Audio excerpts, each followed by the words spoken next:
How's it going, everybody? My name is Necro Ninja, and today I would like to talk to you guys about the brand new exotic combat bow, Wishkeeper.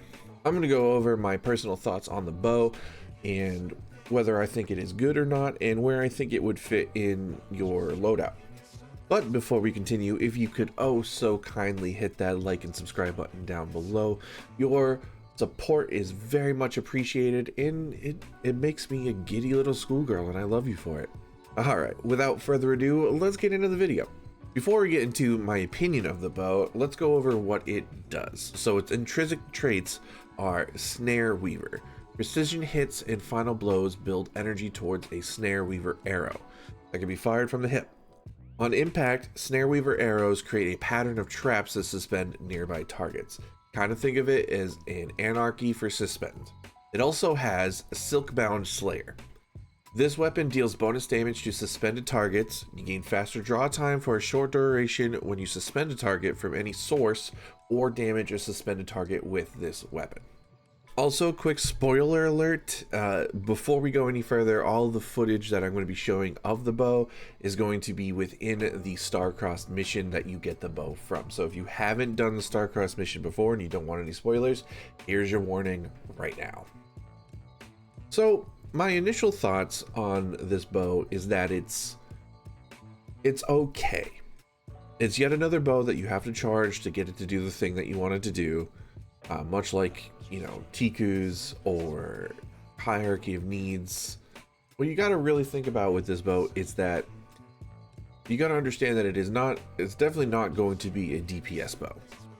This is strictly ad control, 100% ad control bow, which it does do a pretty decent job on controlling the ads. You get a full charge by hitting precision shots and getting final blows, and once you fire the Snare Weaver arrow, it does create a nice little web of strand for your enemies to walk in and get suspended and stuck in the air. By itself, I would say this is not the most impressive bow. It's something you're going to have to work for. If you build entirely into suspend, this thing could be a monster. Brutal. By itself, off of strand, it's basically just another bow that does something special. And as of right now of making this video, we don't have access to any of the catalysts for it. It is craftable, just like the Revision Zero, you can craft the catalyst into it. Right now we don't have any of the catalysts available to us, so putting a catalyst on it might change everything. It might not, I don't know. But personally, I would not bring this base bow into any real end game activities like a GM or master content. Honestly, the highest difficulty that I would probably bring this bow into is probably like raids, normal raids or anything, just to mess around with it. But like I said, if you built into the suspend mechanic of it, this thing could go nuts. I mean, you're getting bonus damage off of hitting suspend targets. You're gaining faster draw time for a short duration when you suspend a target from any source or damage a suspended target with this weapon. So any source, you can throw your suspend grenade, suspend things, hit it, kill it, and build up your stacks, and then fire the Snare Weaver arrow to create the traps and suspend more things. It kind of has a snowball effect to it. So the more you're built into suspend, the better this bow gets. But if you're not running a suspend build, honestly, I would just put this in the vault. Like, if you're not going to run a suspend build, I wouldn't bother with this bow. Now, I myself is not a big PvP player, but I have seen some dirty things happen with this bow in PvP. I've seen some real nasty clips. And it kind of looks like when you have somebody suspended and you shoot them with this bow, it is a one-shot. But don't quote me on that. That's what it looks like. They could have been weak. I don't know. But that's what I saw.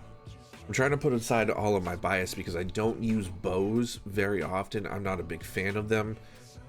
So I'm not 100% thrilled about the bow regardless.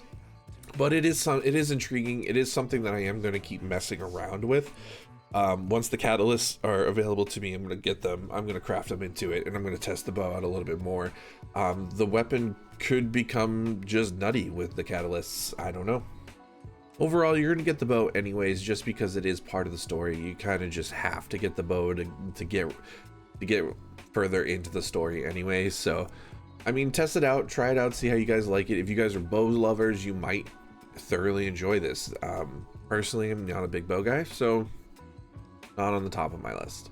However, in an upcoming video, I do think I am going to try to put together a suspend hunter build with this bow and see how it works and see if it's good or not. I think I'm going to try to do that because it sounds kind of interesting. Anyways, I think I'm going to give the bow probably like a 6 out of 10. Again, it's not blowing me away. It might change when we get the catalyst, but as of right now, its base stats, if you're not using a suspend build, is just okay.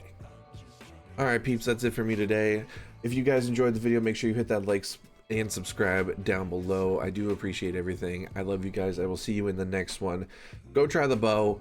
Go get your opinion. Go leave me a comment. Tell me I'm wrong. Tell me I'm not. I love you guys. I will see you later. Bye.